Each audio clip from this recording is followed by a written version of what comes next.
Hello and welcome back. Today we're going to be continuing as Korea. The last episode we managed to do a revolution and become Korea instead of Joseon. Hopefully I pronounced that correctly. And this episode, what we will be doing is we will be rebuilding. We have a bunch of government administrations and universities to build up, but also in addition to that we will be probably trying to leave the UK's market, which is what we had prepped. In particular, we want to probably get ironclads and gantry cranes, or at least some level of progress towards these before we leave. And then also, speaking of the Rev, just wanted to talk about, I think that, so the Confucian Scholars really strong interest group because minus 50% radicals from standard living is a very strong modifier.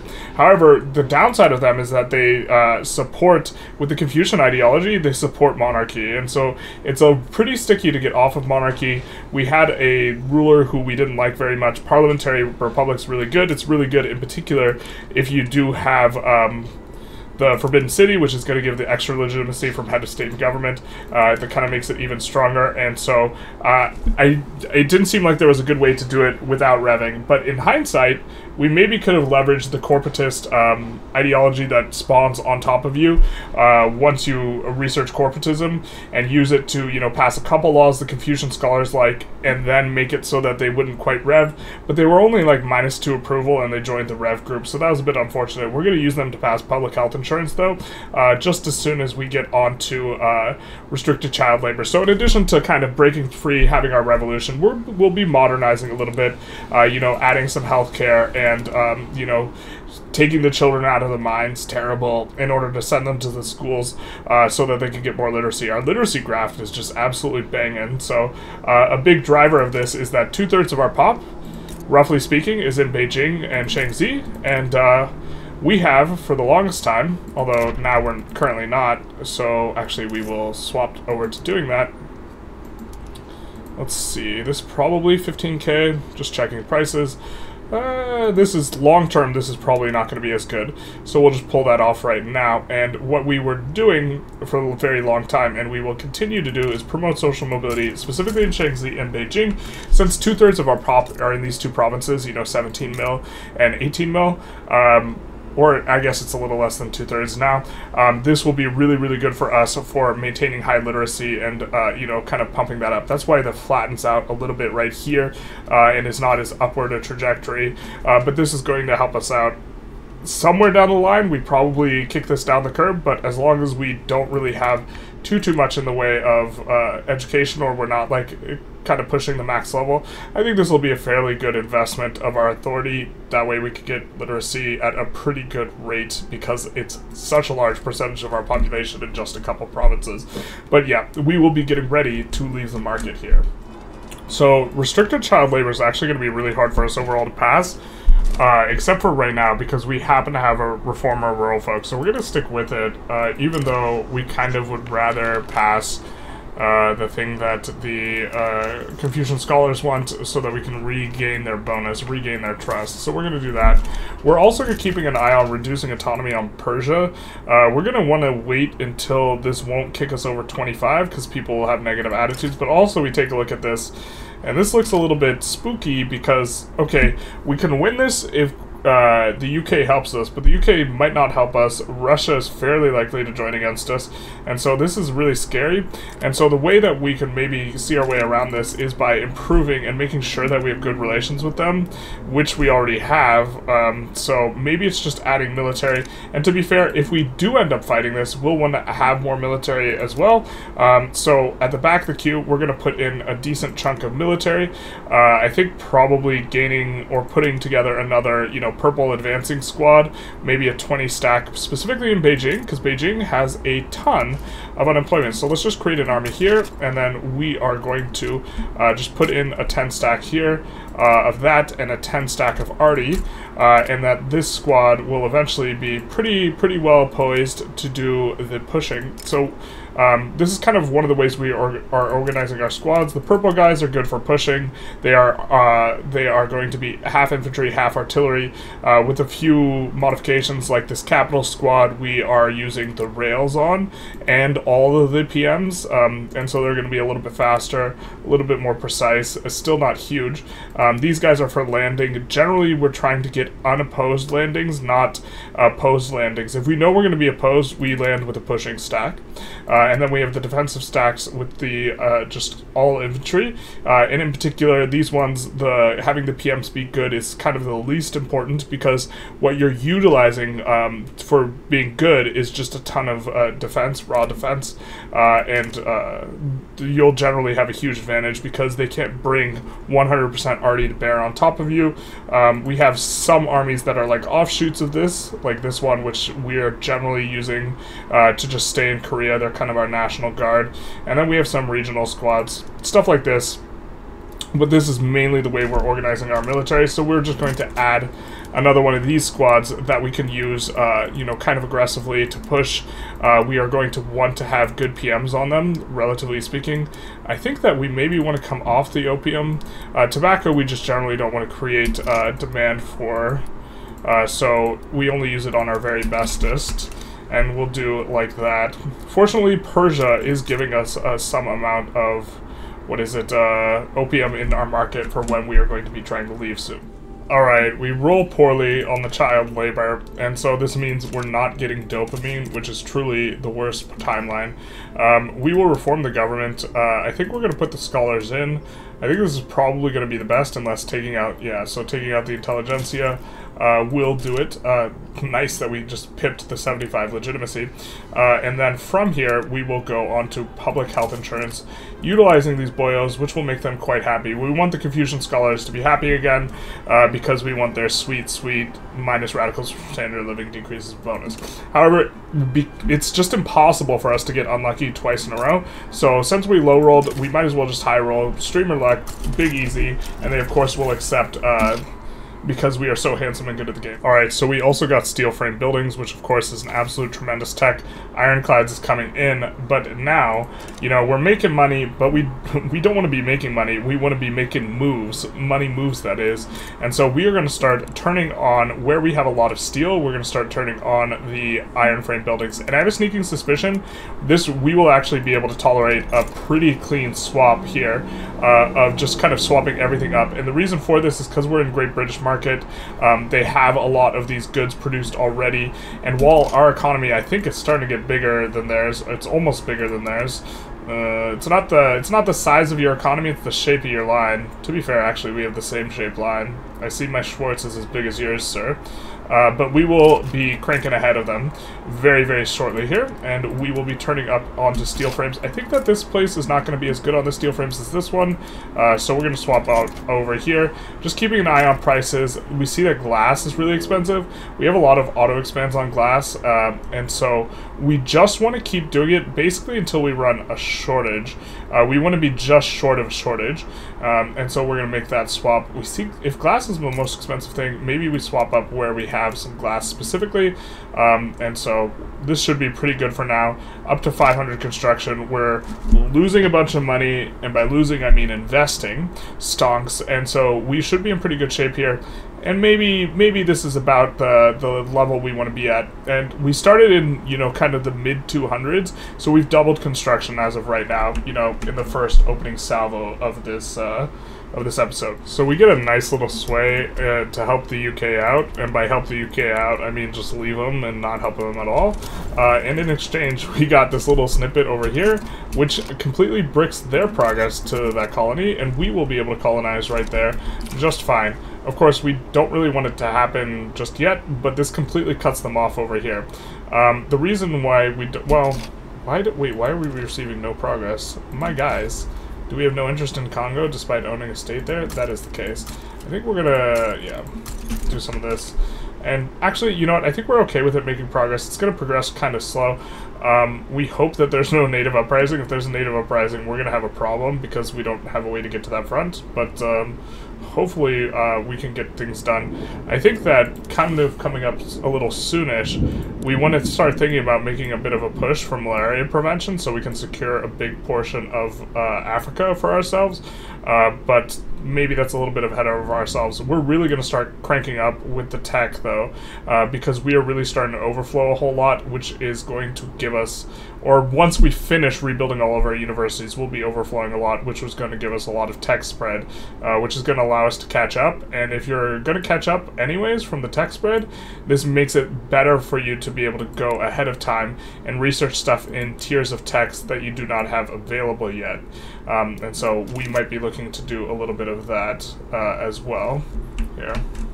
Alright, well, so much for being handsome and good at the game. We just like low roll on public health insurance repeatedly. I mean, we could go for this for getting 6%, but if we have 6%, honestly, like, it's going to be a little bit rough for us to pass. So we're gonna say nah.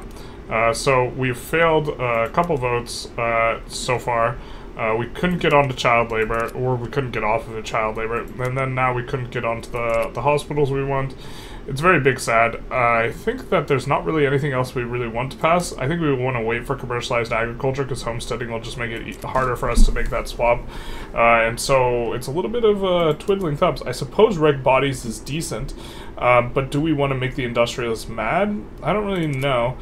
We could take a look at how close the trade unionists are, a little bit close to demarginalizing, and if we demarginalize them, we could go for some things that we otherwise kind of can't go for very easily.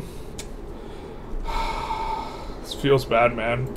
That we can't, like, pass laws in a way that we like. I think we're just going to increase taxes back up, though, here, because we would need to have 2 notches down. Just terrible. We just have this alcoholic, expensive taste, boyo. Awful. Alright, so I think we've received a sign that it's time. This is going to be painful. We don't have too big a deficit. We're expecting this deficit to get really big. But the sign is our obligation with Siam is expiring, and they would be willing to join our customs union. And of course, we could wait out this 365, but the Victoria 3 gods are telling us something, which is you got to leave the British market. So we're going to leave, and we're immediately going to be in a ton of pain. There will be massive shortages for various things. There will be, you know, gluts of various things, and what we need to do is we need to resolve this by exporting stuff, importing stuff, doing a lot of this. I think that we maybe don't want to touch the silk specifically. Well, we want to import it off of -75, or export it off of -75. But the big one is look at how much minerals we are providing, or we're providing, to the market. And so now we're going to take a look and look at these hugely productive routes. We are going to need more convoys to make all this work, but we have a bunch of adjacencies. We have adjacencies with, you know, Qing, with Russia, with Great Britain. I don't know if we have one with France. I think we should have one with France down here. And so we will be exporting to all these guys very, very, very aggressively. We also want to get trade agreements with all these guys, but the really big one is going to be the iron, getting this exported. And this is how you break free from a market. You get a surplus of convoys, and then with that surplus of convoys, you will be able to do a bunch of trades that allow you to fix the prices of all your goods. I think we're just going to let other people import the silk from us, which they should do pretty aggressively, as well with the tobacco. But with the lead, we will specifically export it, and we will export prioritizing people with whom the productivity is insanely high, or with whom there are 0 convoy usage. So these are the 2 kind of shining things that we are looking for. And other than that, these are the 2 that are really big. We can, of course, export the rubber. We don't hate exporting the rubber. Let's export it to the British and the French, and we'll probably be looking to get trade agreements with these guys. Now, over the short term, I think we're going to import some of this, but I think we're just going to import it from the Russians and look to get a trade agreement with them. Maybe, well, it's so productive, and what's going to happen is it's only going to import a little, and then we're going to run out of convoys, so this will be fine. We don't have adjacencies with some of these other guys. I don't think I think we do have an adjacency with Spanish markets, so we're going to import from them as well. And then we have an adjacency with the Dutch and with the Brazilian market, so we're going to import from these, and I guess the Qing market as well. We'll see how that shakes out. And we can just swap over our own PMs in order to make the hardwood ones work, because our softwood is ridiculously cheap, and kind of the new status quo in regards to hardwood, softwood is that, well, so it's going to be that you want to be on focused hardwood, if your hardwood is more expensive in terms of percentage price, and then vice versa for softwood. You don't want to use hardwood production, just regular, because it's less efficient. And so we will be swapping stuff onto hardwood production in a few spots here, namely in places where we want to build tall, which kind of amounts to all of the homeland areas. And then I think we'll probably be more softwood oriented. We can let the game think a little bit. It's roughly equal. We'll do more softwood, like kind of in Africa and the Congo and these types of places. I think we'll do more of a softwood prioritization there. So that's going to be solving the hardwood as well. We have a little bit of a glass problem. We'll look to solve that with adjacent people. And so British, we have an adjacency. Prussians, we don't, so we won't. French, we have an adjacency. We have an adjacency with Austria? Oh, well, we do have an adjacency with Austria. That is going to be useful. And then, let's see. We have steamers, but we're not the ones using any of our steamers. Opium, we will import from anyone who will sell it to us. We do want to make sure that we kind of get a lot of opium, because it's nice. Shout out to opium. And then we will be looking to produce these ourselves. And stuff will adjust. Our auto queue will pick up a lot of stuff. Let's take a look at stuff that's cheap. That isn't normally the case that you want it to be cheap. So we have extraordinarily cheap steel. We kind of went overboard when it came to swapping our stuff up.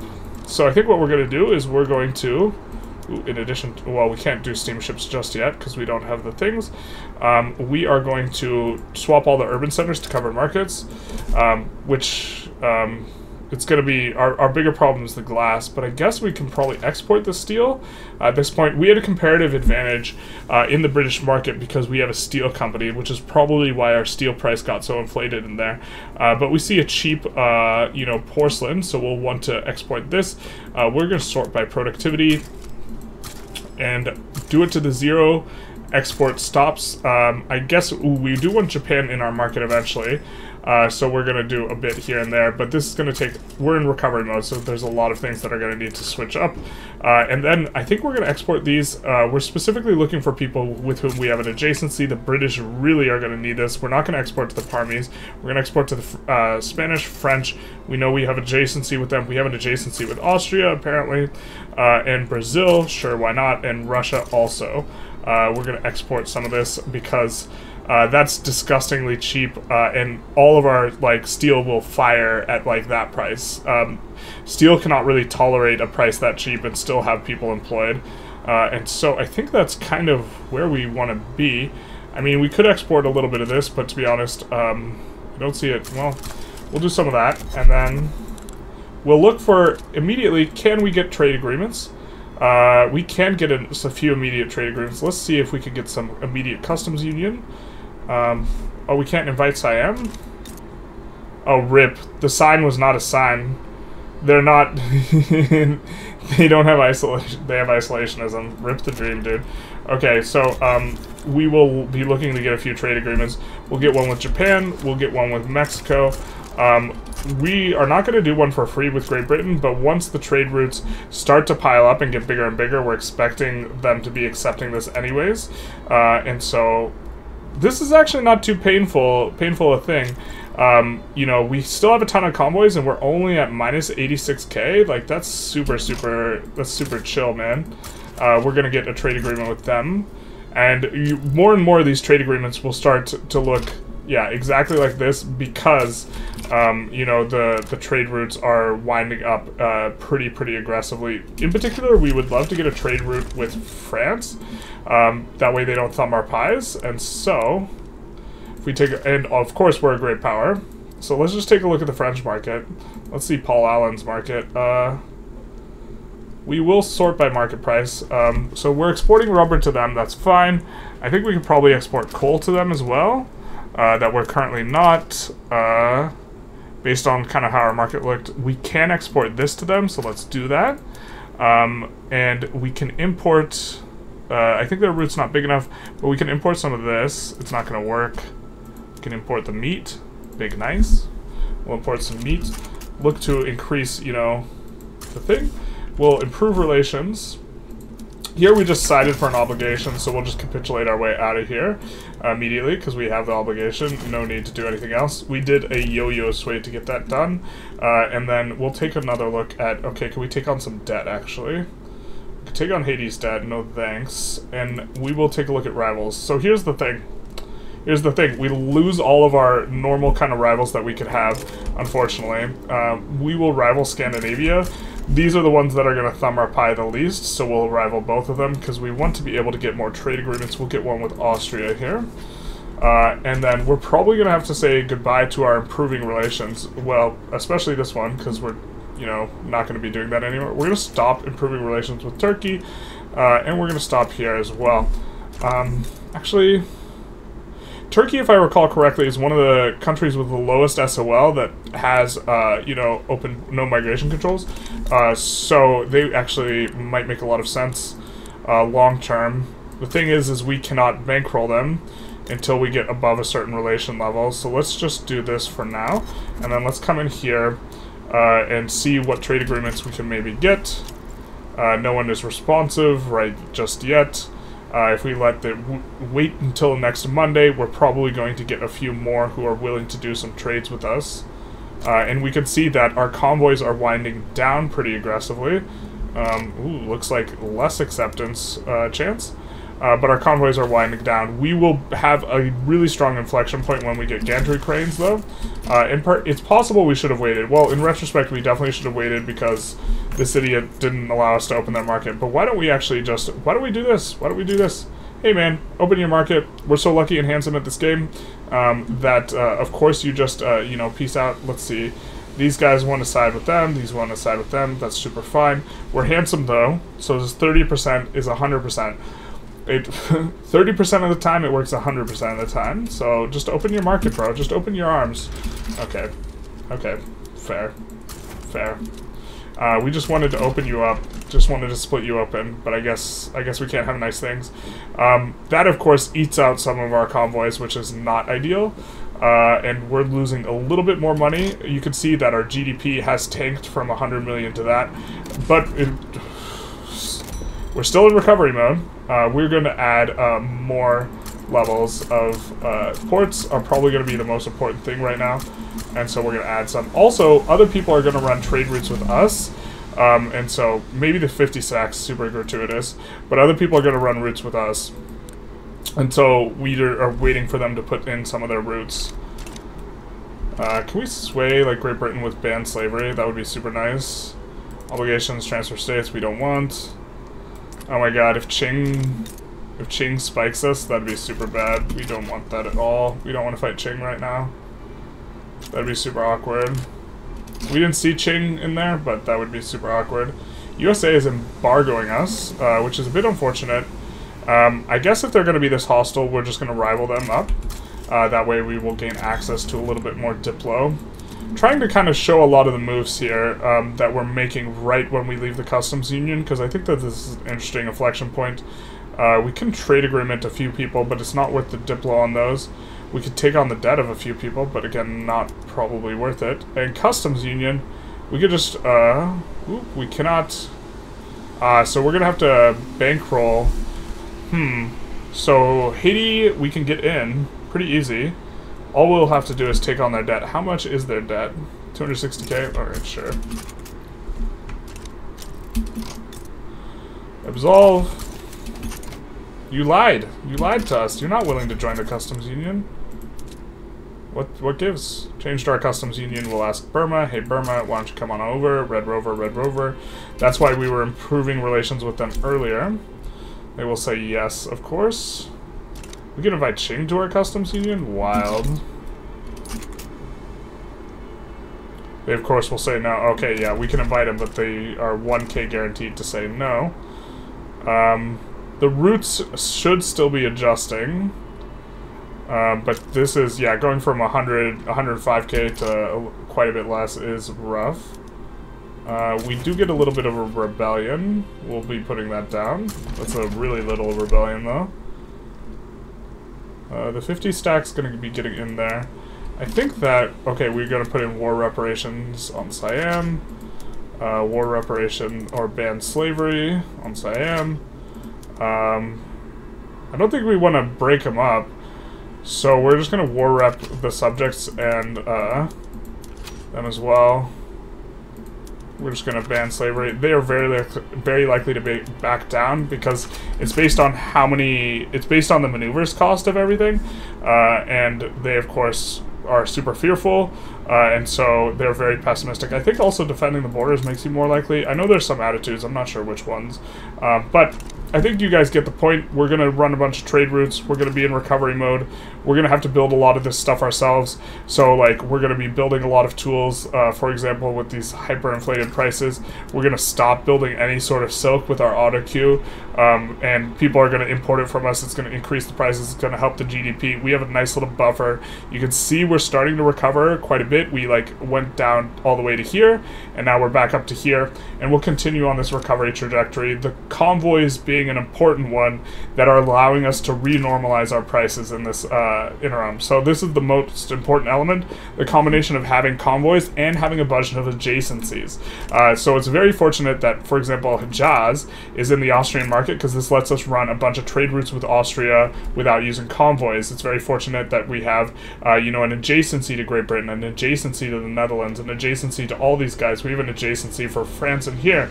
We have an adjacency with Russia and Qing. And so declaring wars specifically to get adjacencies before you leave the market is going to be something that's really valuable and generally pretty good. I guess these guys just want some heat, so I guess shout out to them. Sure, why not? This is of course going to cost us a few more convoys, but we're getting more convoys up and running, so we should be in fairly good shape, and you can see the recovery is continuing. Alright, so we didn't enforce this ban slavery on any of these guys because we would want that to maybe be available for a war goal later, but now we will be able to use the obligation to invite Siam to the market now that their market's split open like a coconut. We also, so we have Burma and Siam, which is going to be nice. We're getting a nice Asian market here. We also are bankrolling Japan. It's not that expensive. They have a lot of pops, and so hopefully we would be able to siphon off some of these pops into our market. And I think that we probably are not exodusing, yeah, we're not exodusing the Han pops. They're going from one place to the other, but we're not exodusing Han pops, which we were earlier, you know, to Great Britain now that we've left the market. So we're probably going to experience some overall population growth here. Expecting to see this line be a little bit more line-uppy. Also, we get more migration attraction modifier as a GP, which is going to be pretty valuable. I think we're going to do this because Transvaal should be incorporated by now. And so speaking of all that stuff, oop, not that button. Speaking of all that stuff, it's maybe the case that we want to see our mass migration attraction and see how things are shaking out. We see that we're at 43 here, but this is with no edicts. I still think we're in construction mode. We still have a lot of peasants, but I think once we start exiting construction mode, then, you know, once we get a lot of these peasants starting to work, I think what we'll end up doing is we'll end up slapping down a whole bunch of edicts in order to try and win the mass migration attraction game, because that does seem like a winner-take-all type of thing, and so this is going to be helpful, and so is us expanding this. We're getting pretty close to gantry cranes, which is going to be another huge inflection point, so we're expecting to have a little bit of a pop-off when that happens. Alright, so this is a pretty big inflection point for us here. The acquisition of gantry cranes, which is going to allow us to build steamships. I said it's going to allow us to build steamships. I said it's going to allow us to build steamships. Alright, so this is going to be a pretty important inflection point. Also, notably, we have started bankrolling people, and, you know, once we get the Egypt to be bankrollable, we're going to bankroll them. Same with Peru, Bolivia, with the aim of getting more people into our market. But, having gotten gantry cranes, let's select another tech really quick. I think that probably vulcanization, because we are importing a whole bunch of tools, and that PM's absurd. So, that's going to be pretty good for us, or the tools PM is going to be extremely strong. And so now what we need to do is we are going to need to, well, we're going to probably reduce autonomy if they accept they do. And then we are going to come in and swap up all of our stuff. And currently, our level of convoys that we're getting is about 10k. This PM is very strong and gives you way more convoys. So let's switch up all the shipyards to steamships. Currently, there's no demand for steamships, so that creates problems, but we get to swap up all the stuff. Very, very importantly is going to be the ports, which is going to move each of these ports from giving, you know, let's see, what's the convoy output? 8k convoys total to a 10k, so it's about a 20% bump, which is going to be quite nice. We also have some more ports coming in, and gantry cranes, very importantly, allows us to build even more ports. And so we're going to slap some down. We're going to take a look at places that don't have a lot of infra, that are kind of in the mainland, and we see that there's really not too many. Kind of doing it all based off incorporation, but these guys are going to have the least, and so we're going to add a couple of these at the front of the queue, so that things can sort their way out once these all get built, and so we'll kind of be back about when that is happening. Alright, so after all that, after we kind of let that stuff finish, we're up to about 15k convoys. Our usage is 16.7k, but we're running a little bit of a deficit, and the GDP's recovered back up to 100 million. So this is the period of time through which we were trying to recover the market. You know, our income overall is about the same. The thing is, we now have a lot of Diplo packs we're sending out, 69.6k. 4 people we're looking to eventually pull into our customs union, so this is why we're running these. To be fair, the Egypt one is maybe not so worth it. Really kind of uncertain if this one is going to be worth it. And we could actually, instead of bankrolling here, we could probably improve relations. We're looking to have a max 100 excess in order to get the maximum infamy decay, but considering it's so expensive, maybe we do it a little bit like this instead, and we will be in a little bit better shape. I think that Peru, Bolivia, we're also not going to send money. I think this one's less important for us to get into the customs union, but maybe there's some creative time for us to be able to do something with them. So yeah, this is kind of what we're doing off to the side, but this is kind of how you recover the market. And if we take a look at the market prices, we don't have any insano prices really that much anymore. The prices are for the most part recovered to reasonable looking things from a bunch of plus 75s and minus 75s. If you see here, we actually have like the most concerning price is probably the relatively cheap steel, but we haven't even turned on the rest of these yet, and we will be turning on the rest of the steel frame buildings, which will be expensive. That's going to be something for next episode, but that's also going to be something, you know, following us, actually, here, where's the construction queue? Following us finishing a bunch of glassworks, because glass is actually the thing that we are crimped on, and so we will be kind of finishing a bunch of glassworks before we do that. But that was kind of it for this episode. I hope you guys enjoyed. Really tried to focus in quite a bit on leaving a market in particular, because I think that this isn't something we've done a tutorial for. We do it in a lot of runs. It makes some people really scared to do, because it does wreck you, you know, when you do it. But if you prep ahead of time, which we've done some of the prep last episode, and you in particular look to have a huge excess of convoys, as well as have a bunch of adjacencies with big markets that you can dump and trade goods for, both exports and imports, then it's actually not that uncomfortable of a process. And so this is kind of how you want to be going about it. You also want to try and identify beforehand, and this takes a little bit of kind of just being used to the game, like what it looks like you probably have way too little of and way too much of, and this sort of stuff, just by looking at the numbers, which is like, it's going to be something that takes getting used to, because the arms industries and the cannons, you generally don't need a lot of these anyways, but like you should have an enormous amount of, for example, logging camps, depending on your peasant situation, and so that it's really high shouldn't be alarming. And so you get a feel for like just what your ratios should look like, and just being able to come in and look at your ratios and be like, ah, that's too much, that's too little, that can help out. But anyways, I hope you enjoyed. If you did, please feel free to like, comment, subscribe, do the YouTube algorithm thing, and have a good day.